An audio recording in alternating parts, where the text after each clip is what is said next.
Bismillah, Assalamualaikum warahmatullahi wabarakatuh. Kembali lagi dengan Miss Evi dengan buku Sains Islam, Materi Hukum Gravitasi Newton.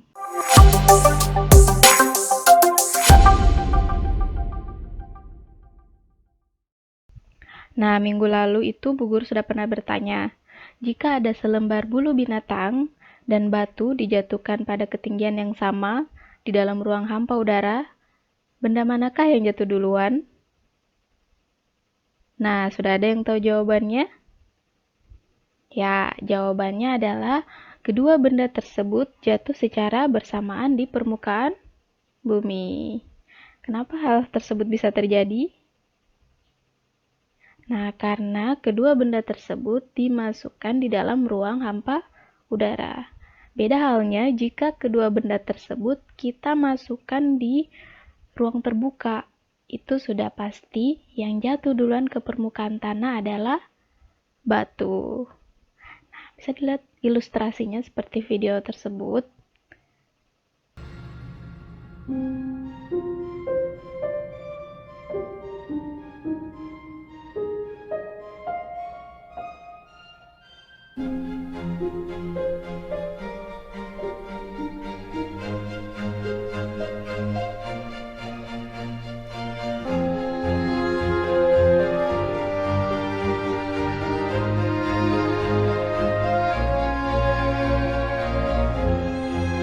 Exactly. Look at that. They came down exactly the same. Wow. Look. Watch right there. Look at how they hit right there. Exactly. You're back on the side. Exactly the same. Feathers don't move, nothing.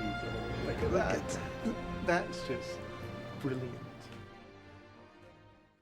Nah, sekarang apa perbedaan ruang di dalam hampa udara dan ruang terbuka? Nah, di dalam ruang terbuka, apa yang terjadi pada selembar bulu binatang? Nah, di situ ada terjadi gesekan udara yang lebih besar yang dialami oleh selembar bulu binatang sehingga menyebabkan terjadinya lamanya waktu selembar bulu binatang tersebut untuk jatuh di permukaan tanah. Dan juga minggu lalu itu kita sudah pelajari tentang percepatan gravitasi atau kuat medan gravitasi. Berarti percepatan gravitasi atau kuat medan gravitasi yang dialami setiap benda itu adalah sama. Nah, tapi apa yang dialami oleh selembar bulu binatang tadi itu yang membedakannya adalah karena adanya gesekan udara yang lebih besar.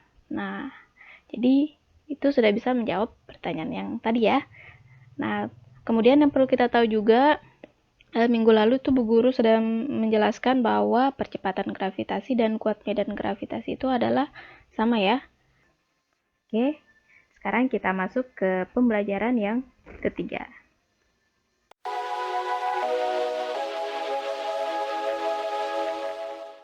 Oke, sekarang kita masuk di pembelajaran 3. Nah, di pembelajaran 3 itu yang kita pelajari yaitu tentang gerak planet. Yang pertama itu adalah hukum Kepler. Di awal pembelajaran itu kita sudah mempelajari tentang hukum gravitasi Newton yang menyatakan bahwa hukum gravitasi Newton berlaku untuk semua benda yang ada di jagat raya ini.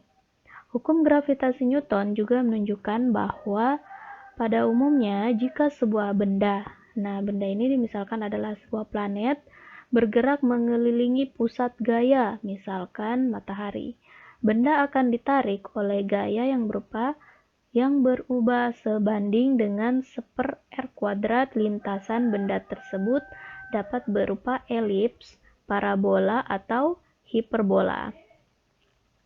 Kemudian, hukum gravitasi Newton juga dapat diterapkan pada gerak benda-benda angkasa. Sebelum masuk ke penerapan tersebut, kita pelajari terlebih dahulu tentang pergerakan benda-benda di angkasa. Nah, untuk pergerakan benda-benda di angkasa, itu Johannes Kepler telah menetapkan beberapa hukum. Di sini ada 3 hukum Kepler. Yang pertama adalah hukum 1 Kepler. Untuk hukum 1 Kepler itu pernyataannya adalah setiap planet bergerak pada lintasan berbentuk elips dengan matahari berada di salah satu fokus elips. Kemudian hukum ini dapat menjelaskan bahwa lintasan planet yang berbentuk elips, namun belum dapat menjelaskan kedudukan planet terhadap matahari. Oleh karena itu muncullah hukum 2 Kepler. Nah, untuk hukum 1 Kepler itu untuk menentukan lintasannya saja ya. Lintasannya itu berupa berbentuk elips. Kemudian untuk hukum 2 Kepler itu dinyatakan sebagai berikut. Suatu garis hayal yang menghubungkan matahari dengan planet menyapu luas juring yang sama dalam selang waktu yang sama. Nah, di sini ilustrasinya, misalkan di sini adalah sebuah benda, adalah planet, dan di sini adalah matahari. Di sini suatu garis hayal yang menghubungkan matahari dengan planet menyapu luas juring yang sama dalam selang waktu yang sama. Misalkan perputarannya dari sini kemudian berpindah selanjutnya hingga dia mengelilingi matahari. Di sini ada sebuah garis hayal yang menghubungkan matahari dan planet dalam selang waktu yang sama. Jadi semua di sini selang waktunya sama ya. Kemudian konsekuensinya adalah ketika planet dekat dengan matahari, planet itu akan bergerak relatif cepat daripada ketika planet tersebut berada jauh dari matahari. Coba kamu bayangkan apa yang terjadi jika ketika planet dekat dengan matahari kecepatannya lebih rendah dari semestinya. Untuk hukum 3 Kepler menyatakan sebagai berikut. Perbandingan antara kuadrat waktu revolusi dengan pangkat 3 jarak rata-rata planet ke matahari itu adalah sama untuk setiap planet. Nah, sehingga diperolehlah persamaan sebagai berikut. Untuk T itu yang dimaksudkan adalah periode revolusi, sedangkan R itu adalah jari-jari rata-rata orbit planet, sedangkan K adalah suatu ketetapan yang memiliki nilai sama untuk semua planet. Nah, ini menyatakan bahwa semua nilainya sama untuk semua planet, mau itu planet Bumi, Mars, Jupiter, Saturnus, Uranus, dan lain-lain. Kemudian bagaimana kesesuaian hukum-hukum Kepler dengan hukum Newton? Untuk menjelaskan hal ini kita dapat melakukan pendekatan bahwa orbit planet adalah lingkaran dan matahari terletak pada pusatnya. Sebagaimana telah kita bahas di awal bahwa gaya tarik-menarik antar planet dan matahari dapat kita tuliskan. Nah, sini. Gaya gravitasi itu sama dengan G M besar kali M kecil per R kuadrat.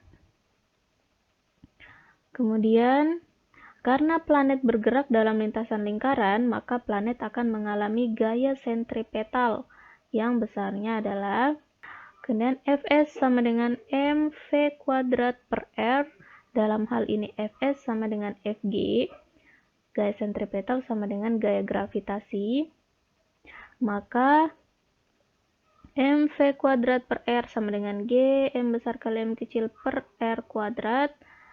Jadi diperolehlah nilai V kuadrat sama dengan G M besar per R.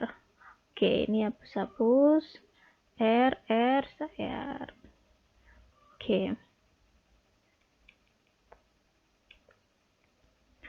Kemudian, sedangkan pada gerak melingkar berlaku V sama dengan omega kali R dengan omega sama dengan 2 pi per T. Nah, dengan masukkan nilai omega di sini, maka kita peroleh T kuadrat sama dengan 4 pi kuadrat per Gm per I kali R pangkat 3. Nah, dari persamaan 3 yang ini dan 4, kita substitusikan ke persamaan 2. Maka diperolehlah nilainya ini ya. Tinggal masukkan nilainya saja yang ini. maka diperoleh nilai T kuadrat sama dengan 4pi kuadrat per GM kali R pangkat 3. Nah, kemudian kita pindah ruas, T kuadrat per R pangkat 3, 4pi kuadrat per GM sama dengan K. Oke. Kemudian berdasarkan uraian di atas, maka kita ketahui bahwa ternyata hukum gravitasi Newton itu memiliki kesesuaian dengan tata edar planet seperti yang dirumuskan oleh hukum Kepler. Kemudian fakta sains tentang gerak planet itu juga ada di dalam Al-Quran yang hadir sejak abad ke-7 Masehi. Padahal pada zaman itu manusia tidak memiliki teleskop ataupun teknologi canggih untuk mengamati ruang angkasa berjarak jutaan kilometer. Tidak pula pengetahuan fisika ataupun astronomi modern telah disebutkan di beberapa ayat dalam Al-Quran. Salah satunya terdapat dalam surah Al-Anbiya ayat 33.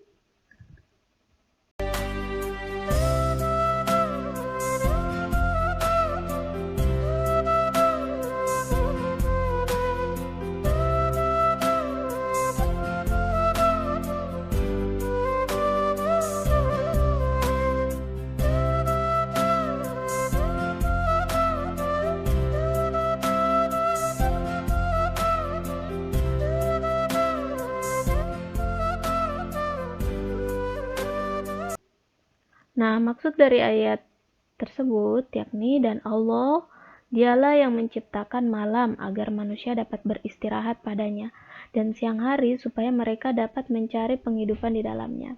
Dan dia menciptakan matahari sebagai pertanda bagi siang hari dan bulan sebagai pertanda untuk waktu malam. Dan masing-masing memiliki garis edar tempat ia berputar dan beredar tanpa melenceng darinya.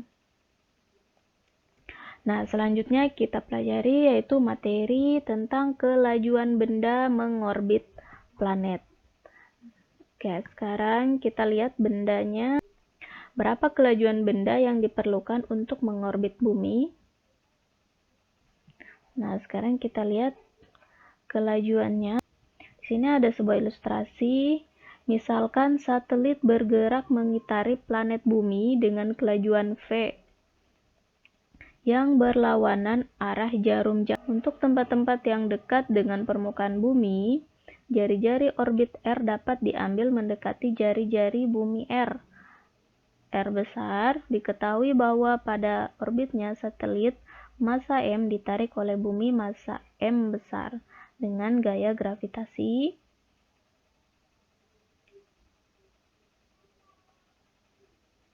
Fg sama dengan Gm kecil kali M besar per R kuadrat. G gravitasi ini yang berperan sebagai gaya sentripetal. Nah, persamaan gaya sentripetal sama dengan mv kuadrat per R. Dengan mensubstitusi persamaan gaya gravitasi dengan gaya sentripetal, maka diperoleh persamaan kecepatan orbit yaitu V sama dengan akar G R besar. Dengan masukkan nilainya ini ya. Dari sini dan yang ini. Oke, sekarang kita pelajari tentang orbit geostasioner. Jika kelajuan rotasi sebuah satelit pada orbitnya sama dengan kelajuan rotasi bumi pada porosnya, maka kita katakan satelit itu berada di orbit geostasioner. Nah, perlu kita ketahui bahwa satelit itu juga bergerak, ada yang bergerak sama dengan kelajuan rotasi bumi pada porosnya. Nah, kemudian satelit yang berada pada orbit geostasioner akan menunjukkan perilaku sebagai berikut. A. Satelit akan berputar searah dengan putaran bumi. Kemudian selanjutnya periode rotasi satelit sama dengan periode rotasi bumi. Kemudian satelit akan bergerak secara langsung di atas ekuator bumi. Kemudian pusat dari orbit geostasioner ada di pusat bumi.